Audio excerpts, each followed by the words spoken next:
Ya, selanjutnya di part 3 ini saya akan membahas mengenai notasi sigma dan jumlah Riemann. Oke, notasi sigma ini hanya mereview ya, saya tidak akan dalam membahas mengenai notasi sigma. Jadi notasi sigma ini nanti akan kita bahas, kita akan pergunakan untuk mencari jumlah Riemann gitu ya. Jumlah Riemann ini adalah dasar dari integral tentu. Oke. Notasi sigma.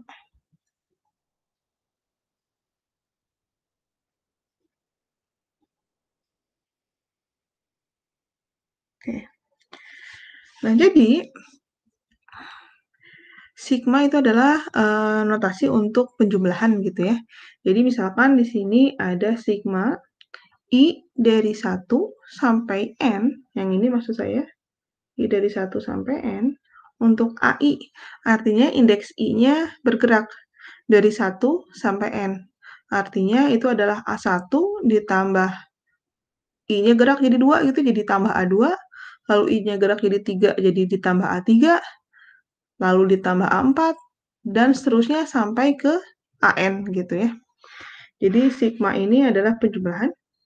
Lalu misalkan lagi sigma dari K untuk I sama dengan 1 sampai N, yang ini maksud saya, itu sama dengan, karena di sini adalah hanya K gitu ya yang berulang, sebanyak 1 sampai N kali, maka ini adalah K ditambah K ditambah K sebanyak 6 kali, sebanyak N kali. Atau di sini dituliskan N suku gitu ya. Maka itu sama dengan N dikalikan K. Artinya K-nya dikalikan berapa banyaknya, sebanyak N buah. Nah, sifat dan rumus sigma, ini kalian baca saja ya, nanti kita pergunakan. Saya tidak akan menurunkan ini dengan induksi matematik, karena panjang juga ya. Dan ini bukan yang bagian core dari integral gitu ya. Jadi kita hanya menggunakan saja bahwa sigma dari nomor 1, sigma dari KAI ditambah LBI, untuk I-nya dari 1 sampai N itu adalah K-nya, koefisiennya itu bisa dikeluarin. Jadi K dikalikan sigma dari AI ditambah dengan L-nya dikeluarin, L dikalikan sigma dari BI. I-nya dari N1 sampai N.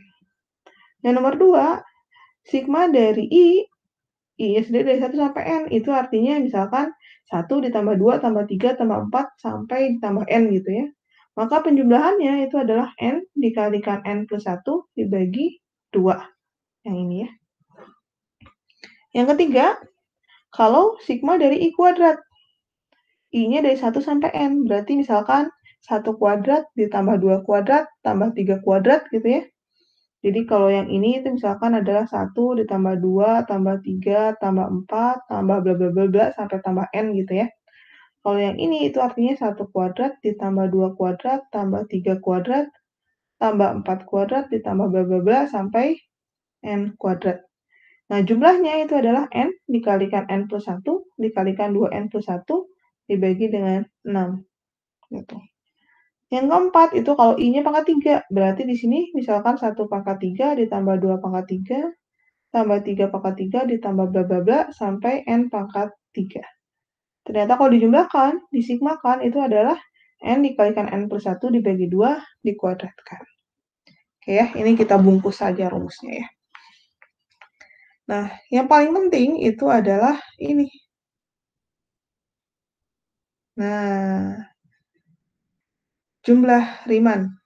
Jumlah Riemann ini adalah dasar untuk integral tentu. Jadi kan tadi di atas kita sudah bahas integral tak tentu ya. Nah, sekarang kita akan bahas integral tentu. Jadi notasi sigma ini merupakan landasan untuk jumlah Riemann. Jumlah Riemann ini untuk membahas integral tentu. Nah, apa itu integral Riemann? Saya akan gambarkan seperti ini ya.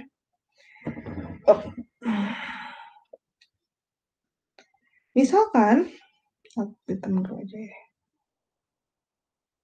Oke, jadi integral tentu dikonstruksi dengan jumlah Riemann.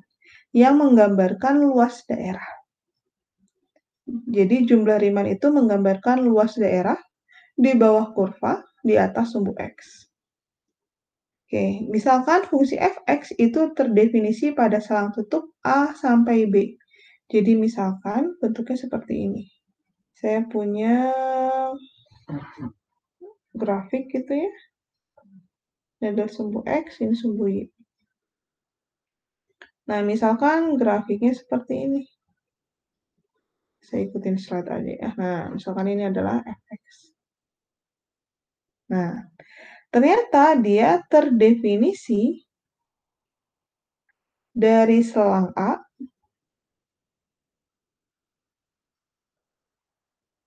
sampai B. Jelas ya? Artinya terdefinisi berarti ada nilainya. Pasti A sampai B dia kontinu gitu ya. Nah, sekarang karena misalkan f(x) ini terdefinisi pada selang A sampai B, nah dari selang A sampai B ini kita akan partisi atau kita bagi menjadi beberapa selang. Misalkan menjadi n buah selang. Gitu. Jadi kita bagi-bagi. Maksudnya dibagi-bagi seperti ini. Kelihatan pakai warna apa ya? Mungkin pakai warna biru. Jadi misalkan A ini itu adalah, sebentar. A ini itu sama dengan X0.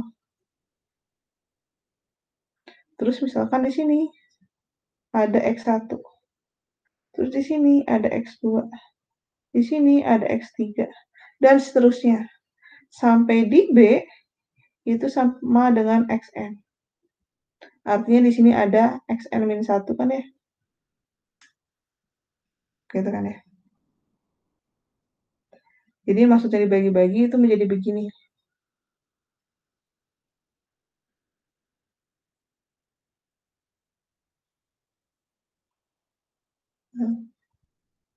Kayaknya jadi bagi-bagi di kotak-kotak begini tinggi. Nah, nggak usah semua saya kotakin ya. Contohnya seperti itu. Jadi kita bagi selang AB itu menjadi n buah selang. Titik A itu sama dengan X0, titik B itu sama dengan Xn. Gitu. Jadi ini adalah partisi untuk AB. Nah, kemudian kita definisikan panjang partisi P itu adalah maksimum K-nya itu dari 1 sampai N, delta XK.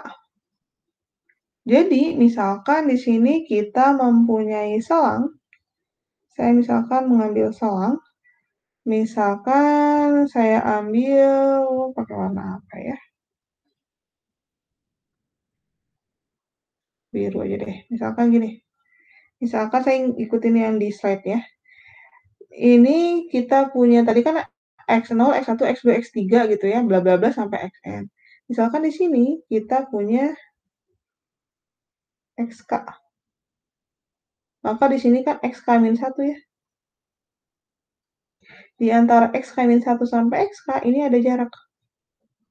Itu adalah delta XK. Sebenarnya delta XK itu sama dengan dari X0 ke X1, dari X1 ke X2, X2 ke X3 gitu ya. Cuma saya ngambilnya pakai notasi K gitu ya, K dan K-1. Itu sama juga dengan Xn-1 sampai Xn gitu ya. Jadi ini adalah panjangnya, jaraknya, lebarnya itu adalah delta XK. Nah, di sini kita misalkan bahwa di sini misalkan bahwa panjang itu pasti mutlak ya. Itu adalah delta XK.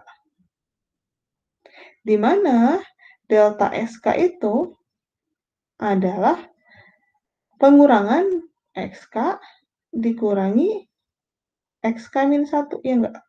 Jadi misalkan XK-1-nya itu adalah 4, XK-nya adalah 5, maka delta XK-nya adalah 5 dikurangi 4 kan ya, yaitu 1.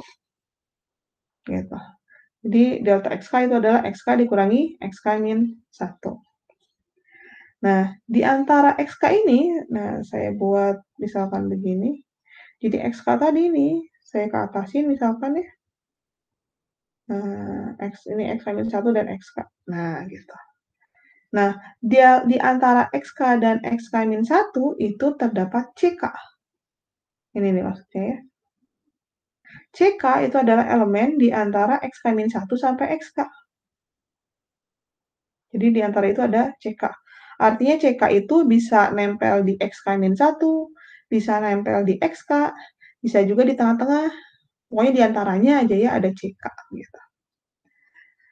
Nah,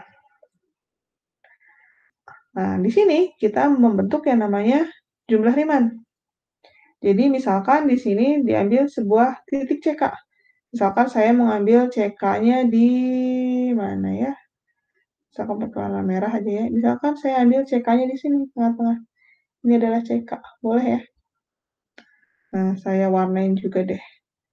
Misalkan ini adalah daerahnya.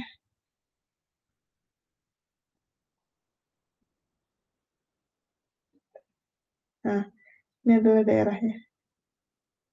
Kelihatan nggak? Kurang ya?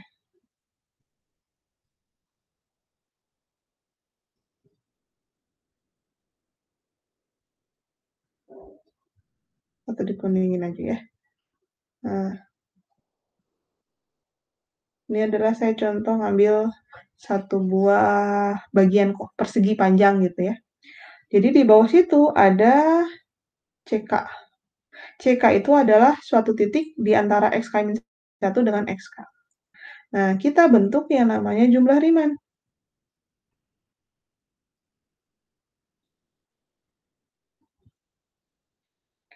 Jumlah Riemann ini itu adalah sigma K dari 1 sampai N. Tadi kan kita mainnya K ya. K-nya berapa gitu ya. Jadi K-nya dari 1 sampai N. F CK dikalikan delta XK. Jadi di sini adalah sebenarnya FCK itu adalah panjang dari CK. Jadi kalau CK itu adalah titik di sini, warna merah ya. CK itu adalah titik di sini, maka FCK itu adalah apa? Sepanjang ini. Ini adalah FCK. Ya kan? Kalau delta SK apa? Delta XK kan yang ini. Bisa diikutin nggak? Jadi artinya FCK dikalikan delta XK itu adalah luas dari persegi panjang yang warna kuning. Jadi kalau bisa saya tuliskan bahwa luas dari persegi panjang kuning itu sama dengan FCK. Jadi kalau CK adalah titik, maka FCK itu kan berarti titik pada fungsi fx-nya kan ya, berarti pada sini kan. Nah, di sini kan gitu. Itu adalah FCK. Panjang dikali lebar. Lebarnya apa? Lebarnya adalah delta XK. Jadi ini adalah panjang, ini adalah lebarnya. Bayang nggak? Nah, jadi kalau satu buah persegi panjang situ, kita sudah mempunyai luasnya, yaitu FCK dikalikan delta XK. Nah, sekarang kalau mau menghitung jumlah persegi panjang dari A sampai B, berarti kan ini sebenarnya integral ini tuh kumpulan persegi panjang gitu ya, dari X0 ke X1, X1 ke X2, X2 ke X3 gitu ya, sampai nanti Xn-1 sampai Xn. Nah, maka gunakanlah sigma. Jadi sigma jumlah Riemann ini. Sigma dari K-nya sama dengan 1 sampai N. FCK delta XK. Gitu. Bayang nggak? Jadi, nah, yang namanya P, panjang P, atau delta XK, itu akan nggak mungkin gede-gede gitu ya. Ketika kita mau mencari selangnya besar-besar, maka nanti hasil luasnya itu pasti akan kurang akurat. Dia akan luasnya akan bagus ketika lebarnya itu semakin kecil. Artinya nanti si persegi panjang itu akan mengikuti tinggi dari kurvanya semakin rapat, semakin presisi terhadap luasnya gitu. Artinya delta XK-nya ini akan kita perkecil sampai menuju 0. Atau kalau di slide ini adalah panjang P-nya menuju 0 gitu. Jadi ketika panjang P-nya menuju 0 atau delta X-nya menuju 0, maka bisa kita tuliskan bahwa limit dari panjang P itu menuju 0. Untuk apa? Ke jumlah dari sigma persegi panjang luas-luas persegi panjang tersebut. Sama dengan 1 sampai N. F CK delta XK. Gitu ya. Ini jika panjangnya menuju 0. Ini buat apa? Supaya lebarnya makin kecil.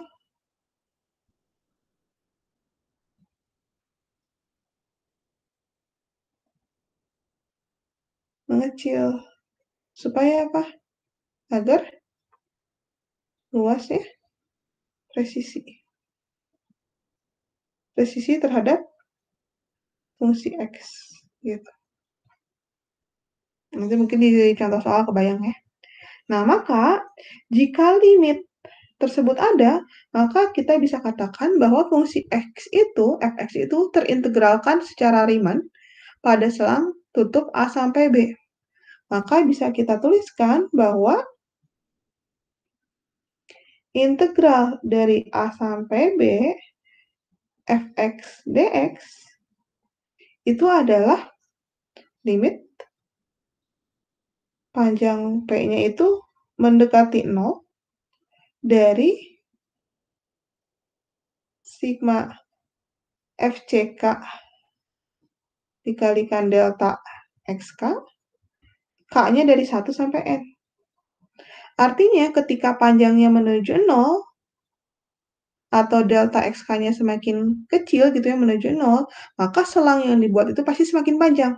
Gitu. Jadi identik ketika P-nya menuju 0 atau delta XK-nya menuju 0, lebarnya semakin kecil, maka selang yang dibuat itu semakin besar.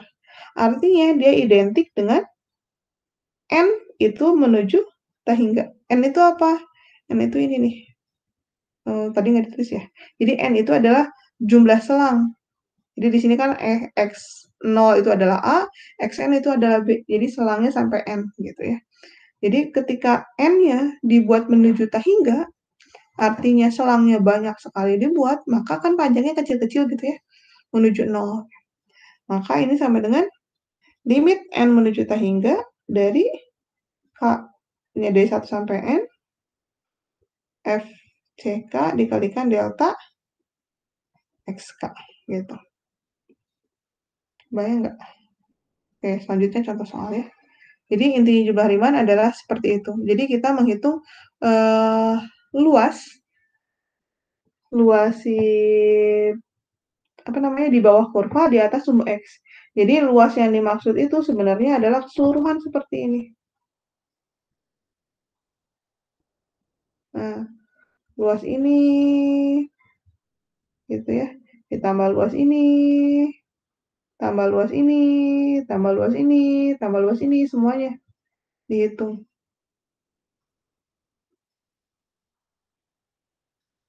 Oke. Jadi luas keseluruhan ini itu dinamakan dengan integral.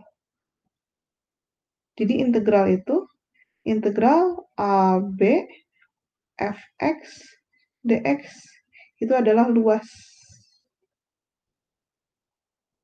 keseluruhan ini. Jadi luas di bawah kurva fx di atas sumbu x. Itu adalah integral fx dx. Untuk integral tentu artinya daerahnya terbatas dari A sampai B saja. Nah, ya. Nah, sekarang kita diminta untuk menghitung contoh soal. Oke. Diminta misalkan hitung integral 0 sampai 2 x min 2 dx sama dengan berapa? Oke, kalau kita hitung biasa, kita bisa ya. Coba kita hitung biasa dulu ya. Ini sama dengan berapa sih? Integral x min 2. Integral x apa sih? Setengah x kuadrat. Min 2 berarti kan min 2x ya. Dari 0 sampai 2 berarti tuliskannya garis dari 0 sampai 2. Gitu kan ya. Maka selanjutnya kita substitusikan yang atas, batas akhirnya dulu. Maka ini sama dengan setengah dikalikan 2 kuadrat min 2 dikalikan 2. X-nya diganti dengan 2. Dikurangi setengah dikalikan 0 kuadrat min 2 dikalikan 0. Maka ini sama dengan 2 kuadrat 4, 4 dibagi 2, 2 minus 2 kali 2, minus 4. Dikurangi 0 gitu ya, dikurangi 0, dikurangi 0. Artinya integral ini sama dengan minus 2. Kenapa minus 2 ya? Kita lihat nanti gambarnya ya. Oke, jadi artinya apa ini? Luasnya adalah minus 2. Minus 2 artinya apa? Kita lihat pada penjelasan menggunakan jumlah Riemann ya. Jadi ini adalah kalau kita menghitung manual ya. Kalian sebenarnya udah bisa ngitung manualnya, tapi kalau kita gunakan definisi bagaimana? Jadi, langkah pertama itu adalah kalian buat partisi atau selang.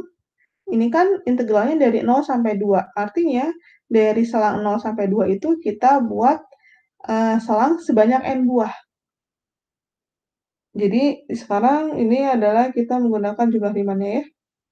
Tadi kan hitung biasa, sekarang dengan jumlah Riemann.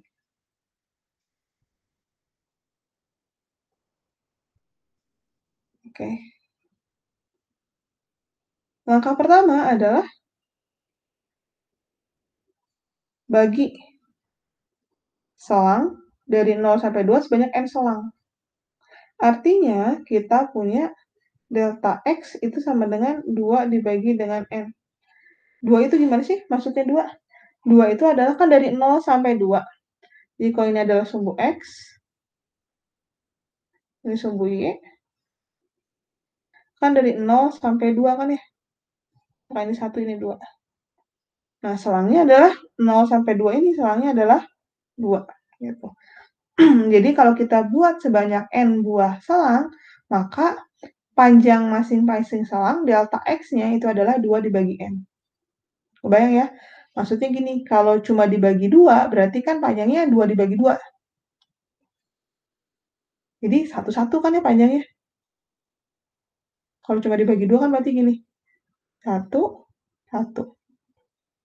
Kalau misalkan N-nya adalah 4, berarti 0 sampai setengah, setengah sampai 1, 1 sampai 1 setengah, 1 setengah sampai 2 kan gitu ya.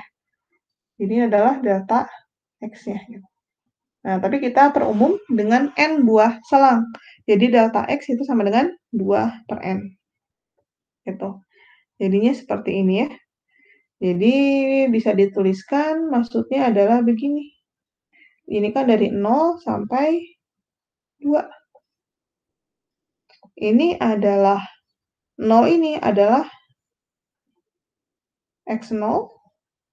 Terus nanti misalkan di sini ada X1, ada X2 gitu ya, ada X3 dan seterusnya sampai 2 ini adalah Xn. Maka di sini akan ada X n-1 kan gitu ya. Maka panjang-panjang inilah yang disebut dengan delta X. Gitu contohnya. Oke. Nah, sekarang di sini kita bisa tuliskan bahwa X0 itu adalah titik 0. Maka X1 itu adalah apa? 0 ditambah dengan delta X, benar kan ya? Kan sepanjang ini adalah delta X. Sedangkan delta X sendiri itu adalah 2 per N, maka ini sama dengan 2 per N. 0 ditambah 2 per N, jadi 2 per N kan ya? Selanjutnya X2. X2 itu apa? X2 itu adalah 0 ditambah 2 dikalikan delta X, ya kan? Karena ini ke sini juga adalah delta X. 0 ditambahkan 2 dikali delta X. Maka itu sama dengan 2 dikalikan delta X. Delta X-nya adalah 2 per N. Gitu kan? X3. X3 berarti 0 ditambah 3 dikali delta X. Maka sama dengan 3 dikali 3 dikali 2/n. Artinya, ketika kita mengindekskan misalkan XI, itu sama dengan 0 ditambah I dikali delta X. Maka sama dengan I dikalikan 2/n. Atau sama dengan 2I dibagi dengan N. Bisa ya? Nah, selanjutnya, kita pilih CI sama dengan XI. Kan tadi kalau di jumlah Riemann, nah di sini kita pilih CK ya. Di sini kita misalkan dengan indeks I. Misalkan C-nya itu nempel ke CK-nya nempel ke XK. Atau di sini CI nempel ke XI. Saya ikutin slide ya. Jadi sebenarnya CK itu bisa di awal di selang belakang, selang depan, bisa juga di antaranya gitu ya. Tapi untuk memudahkan enaknya ngambil di antaranya.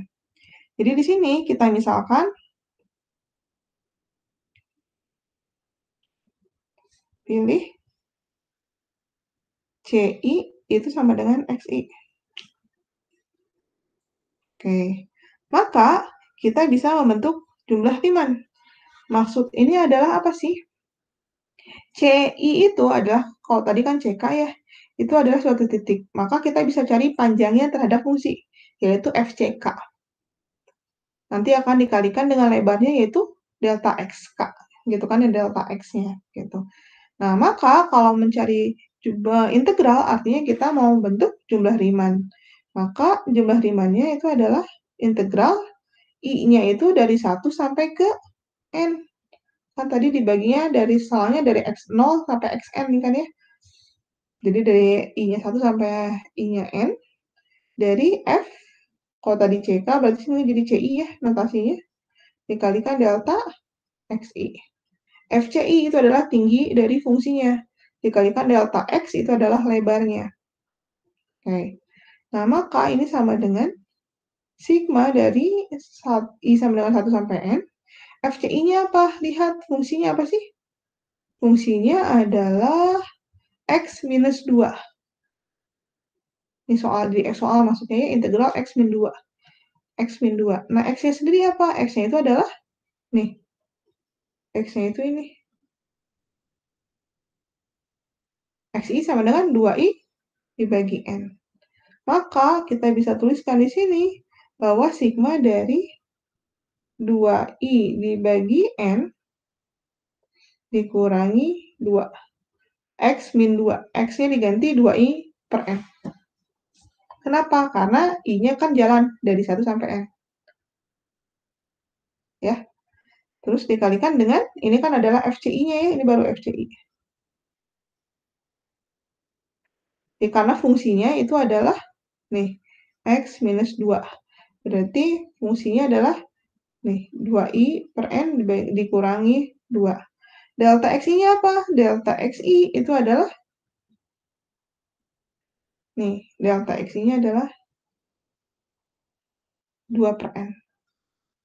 Jadi saya tuliskan di sini, ini adalah dikalikan dengan 2 per N. Saya bedakan warnanya ya, ini adalah yang hijau. Gitu. Maka sama dengan, ini berarti kita bisa sigmakan I-nya dari 1 sampai N. 2 kali ini berarti jadinya 4I per N kuadrat. Dikurangi 4 per N, dikali-kaliin aja. Nah, maka ini kita lihat bahwa yang gerak itu adalah I-nya. Artinya N-nya itu bisa dikeluarin. Jadi kita lihat di sigmanya, kan yang bergerak adalah I-nya dari 1 sampai N. Artinya kita bisa keluarkan yang selain I. Gitu. Maka ini sama dengan S. Ini sama dengan, yang bagian pertama itu adalah 4 per N kuadrat. Sigma I-nya dari 1 sampai N. I saja. Lalu yang bagian min 4 per N itu adalah karena sebenarnya kan I aja, berarti dia sebenarnya bisa keluar. Min 4 per N, sigma dari I sama dengan 1 sampai N, Dari apa? Dari 1. Min 4N dikalikan 1. Gitu. Nah, baru kalian gunakan rumus dari sigma yang tadi di awal gitu ya. Maka ini sama dengan 4 dibagi N kuadrat sigma I. Untuk I dari 1 sampai N itu adalah rumusnya N dikalikan N plus 1 dibagi dengan 2. Kalian bisa lihat lagi di slide yang sebelumnya ya. Lalu dikurangi 4 per N. Sigma dari I untuk I dari 1 sampai N itu adalah N itu sendiri. Maka ini sama dengan kita bisa keluarkan ini jadinya 4 per N kuadrat. Ini adalah N kuadrat plus N dibagi dengan 2 min 4. Gitu ya. Maka ini sama dengan bisa kita keluarin jadi apa? Coba jadi gimana ini ya? Berarti ini adalah 4, coba kalau kalian bingung bisa diginiin ya. N kuadrat plus N dibagi dengan 2 itu sama dengan N per 2. N kuadrat dibagi 2 ditambah N per 2. Boleh kan kayak gini ya? Maka ini kita kalikan 4 per N kuadrat dikali N kuadrat per 2. N kuadratnya kan bisa coret ya, berarti jadi 2. Terus 4 per N kuadrat dikalikan N per 2 itu sama dengan plus 4 bagi 2, 2 N per N kuadrat per N ya. Min 4. Maka ini sama dengan 2 min 4 adalah minus 2 ditambah 2N. Gitu. Jadi sigma dari FCI dikalikan delta XI itu adalah min 2 ditambah 2 per N. Nah, sekarang N-nya sendiri adalah menuju hingga. Maka integral dari 0 sampai 2 untuk X min 2 dx itu adalah limit ketika N-nya atau selangnya menuju hingga banyaknya. Dari min 2 ditambah 2 per N. Sama dengan berapa? Kita lihat di sini 2 per N. N-nya menuju hingga. 2 dibagi hingga, remah-remah rempeyek kan ya. Jadi 2 per hingga pada limit itu sama dengan 0. Berarti sama dengan min 2 ditambah 0 itu sama dengan minus 2. Gitu. Oke, sama ya dengan yang kita hitung manual tadi dengan perhitungan. Itu sama dengan minus 2. Nah, minus 2 ini apa? Kita bisa gambarkan. Ini fungsinya apa sih?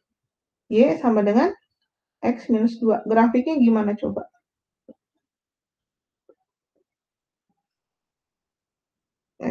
Nah gini ya, gini aja deh. X, Y. Kalau Y sama dengan X itu melalui titik 0,0. Kalau min 2 berarti kan turun ya. Ini adalah titik min 2. Berarti kalau mau juga boleh lah. Ini X, ini Y. Kalau X-nya 0, Y-nya berapa? Min 2. Kalau Y-nya 0, X-nya 2. Berarti gimana?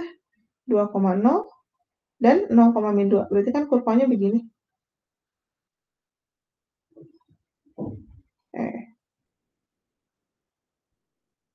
Nah, ginilah ya.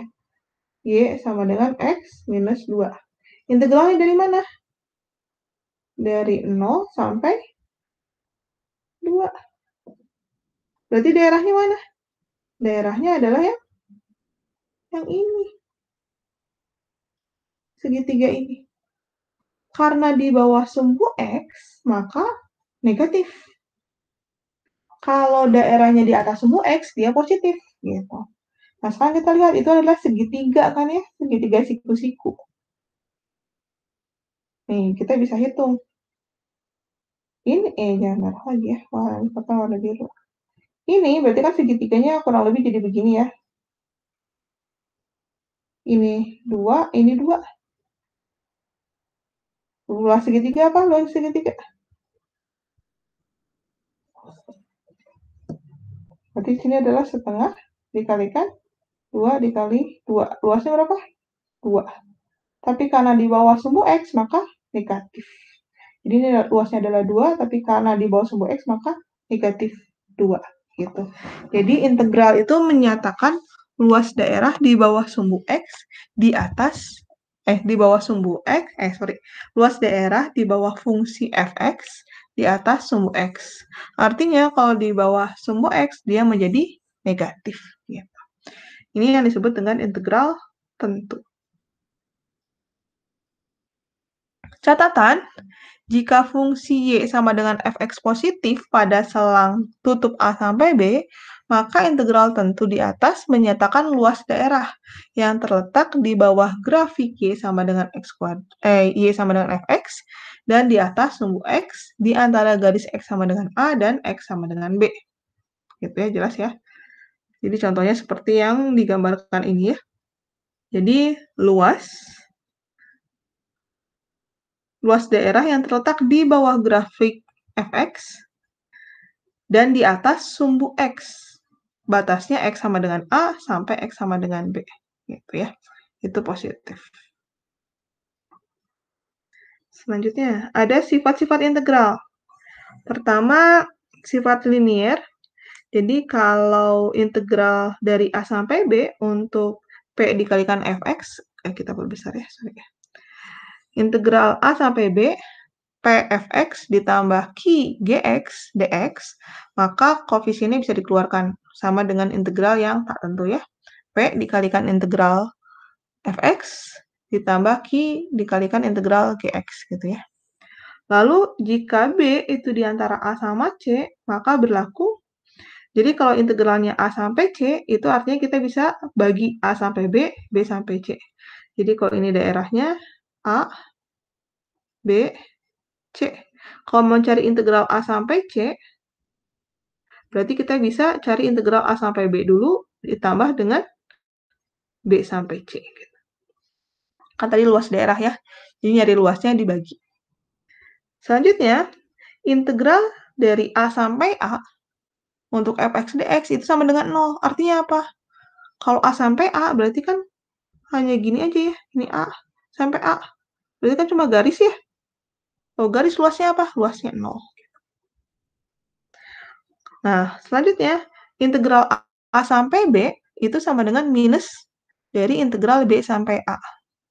Kebalikannya gitu ya.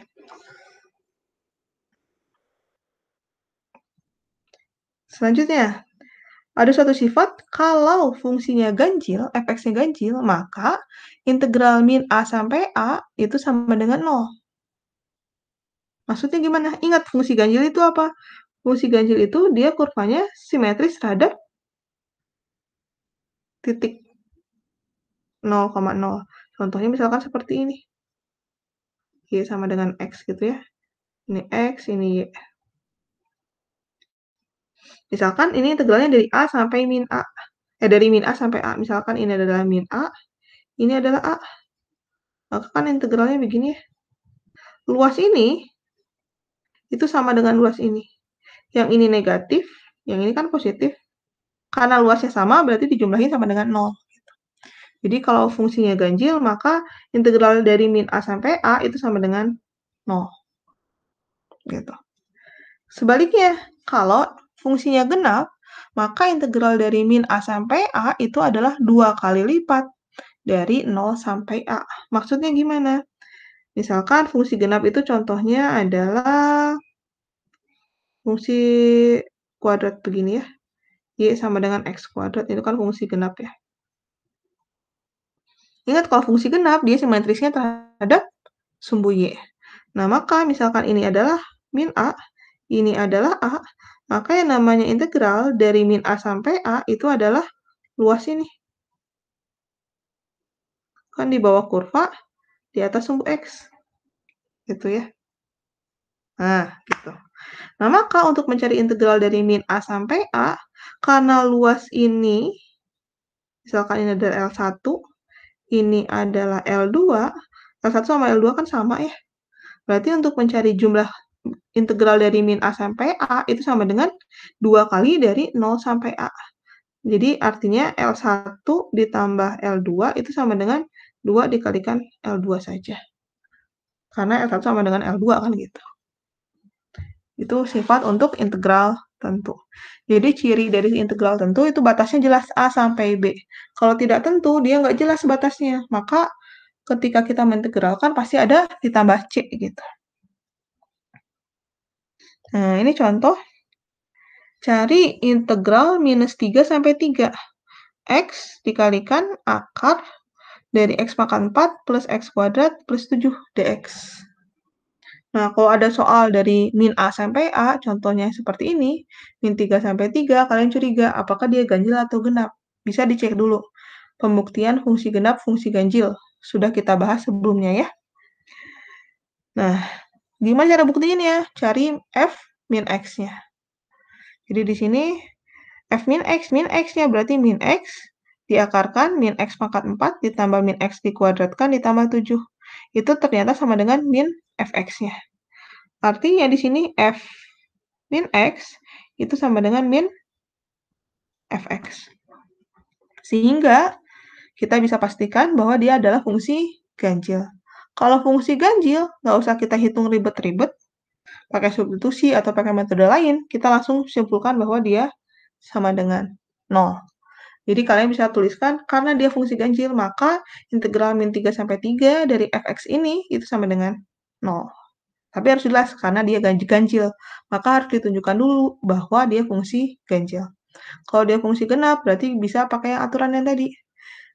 Jadi 2 dikalikan 0 sampai A-nya. Gitu. Oke, kita lanjut ke part berikutnya ya.